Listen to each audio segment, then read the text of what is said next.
வணக்கம். அம்மா வீட்டு சேனலுக்கு உங்களை அன்போடு வரவேற்கிறேன். எங்கள் மாமியார் மாமனாருக்கு படையல் போடுறதுக்காக நான் செஞ்ச சமையலுங்க. மாங்காய், முருங்கைக்காய், கத்திரிக்காய், கேரட் போட்ட ஒரு சாம்பார்.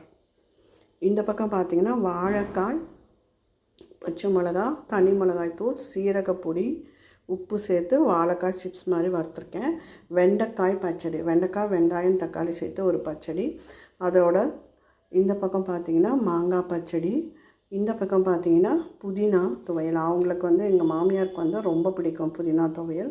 அதுக்காக இந்த புதினா வைக்கல, அதுக்கு பதில் மோர். இந்த பக்கம் சாதம் வடித்து வச்சுருக்கேன். இனிமேல் தான் சாமி கும்பிடணும்.